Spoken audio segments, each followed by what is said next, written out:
ज्ञान विज्ञान योग का वर्णन है। इच्छा द्वेष समुत्थेन द्वंद्व मोहेन भारत सर्वभूतानि सम्मोहम सर्गे यान्ति परन्तप। भगवान कहते हैं हे अर्जुन, इस संसार में आकर के संपूर्ण प्राणी अपनी इच्छा, सुख दुख, लाभ हानि इसमें उलझ करके संसार की वास्तविकता को समझ नहीं पाते। भगवान ने ज्ञान और विज्ञान योग में हमारा जीवन किस प्रकार से अज्ञात अवस्था में है, कल हमारे जीवन में क्या होने वाला है, इसका व्यक्ति को ज्ञान नहीं होता। और जब व्यक्ति परमात्मा में समर्पित हो जाता है तो कई बार उसके जीवन में जो कुछ भी होता है उसकी चिंता परमात्मा को होती है। वो परमात्मा जीवन की परिस्थितियों में किस प्रकार से अपने आप को हम संभालें। कई प्रकार ऐसे प्राकृतिक आपदा आ जाती है, व्यक्ति भूकंप आदि में, अनेक प्रकार के आपस के देशों में लड़ाई में बहुत सारी चीजें नुकसान हो जाती है। और इसलिए जब हम जीवन में चलते हैं तो परमात्मा जन्म देकर के जब खाली हाथ भेजता है तो यहाँ आकर के सब कुछ दे देता है। उसमें से जो उसकी मर्जी होती, जो उसको लगता है कि इस प्रकार से जीवन में ये परिस्थितियों का व्यक्ति किस प्रकार से, अगर कोई अपने सामने आपदा आती है तो उस आपदा से हम कैसे निकले, इसकी बुद्धि भी उसको प्रदान कर देता है। तो जो कुछ भी जीवन में घटित होता है, परमात्मा ये सोचते हैं कि सबसे बड़ी हानि जन हानि होती है। व्यक्ति अपने परिवार के किसी व्यक्ति को खोकर के पूरा जीवन में ऐसा लगता है कि अब मेरा जीवन बेकार हो गया, परंतु धीरे धीरे करके परमात्मा फिर मार देता है। हम आज दूसरों के लिए चिंता कर रहे हैं, कल हमारा भी यही होना।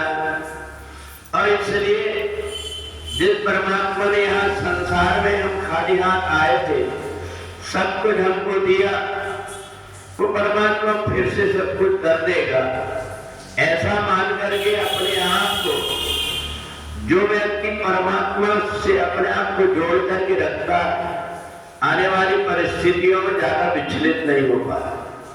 और इसलिए पता नहीं किस प्रकार की घटना से व्यक्ति को थोड़ी सी हानि होकर के और फिर से व्यक्ति समझ जाता है। और ज्ञान विज्ञान योग में भगवान यही बताते हैं कि हमें संसार का ज्ञान है, हमें धन कमाना चाहिए, हमें सुखी रहना चाहिए, सब प्रकार का हमारे पास साधन हो, परंतु इन सबके भाग में भी मिलता वही है जितना जिसके भाग में होता है। भाग से ज्यादा अगर कुछ रहा, किसी न किसी प्रकार से वो बाहर हो जाता है। इसलिए इसको साथ में जोड़ करके भगवान ने विज्ञान योग बताया। और इस विज्ञान के द्वारा जो हमें ज्ञान नहीं, और उसकी जब परिस्थिति आती है तो व्यक्ति परिस्थिति में अपने आप को विचलित ना हो, इसके लिए परमात्मा उसको फिर से ज्ञान देता कि तुम्हारे साथ में जो कुछ भी सुख दुख लाभ हानि मान अपमान होता है, इसके साथ में मैं खड़ा हुआ सब कुछ देख रहा। और ये जो जिस प्रकार की परिस्थिति आती है, उन परिस्थितियों में अपने आप को तुम कैसे संभालोगे, ये ज्ञान भी मैं दूंगा, ऐसी बुद्धि भी मैं दूंगा। तो इसी प्रकार से ज्ञान विज्ञान योग में भगवान परिस्थितियों से जीना सिखाता। कई बार देवताओं ने देखा कि महिषासुर नाम के राक्षस ने हमारा स्वर्ग छीन लिया, अब हम करें तो करें क्या। सारे देवताओं को याद आई। आदिशक्ति भगवती जगदम्बा ने कहा था कि जब कभी कोई विपत्ति आएगी तुम मेरे को याद करना, कोई ना कोई रास्ता में निकालूंगी। अब सारे देवता आदिशक्ति भगवती जगदम्बा की जब आराधना करने लगे, उस समय माता जी हिमाचल से स्नान करने जा रही थी। सारे देवताओं को दुखी देखकर पूछने लगी क्या हो गया। कहा माता जी हमारा सारा वैभव ऐश्वर्य राक्षसों ने छीन लिया है, हमें कोई रास्ता बताइए। आदिशक्ति भगवती जगदम्बा ने कहा कि देखो मैं तुम्हारे अंदर बुद्धि के रूप में विराजमान हूं, तुम अपने आप में एकाग्र होने की कोशिश करो। देवता जैसे एकाग्र हुए, उनके शरीर से एक शक्ति उत्पन्न हो गई और वही आदिशक्ति भगवती जगदम्बा के रूप में प्रकट होकर के कहा कि तुम निश्चिंत हो जाओ, थोड़े दिन में आसुरी शक्ति का विनाश हो जाएगा और तुम्हारा वैभव फिर से हो जाएगा।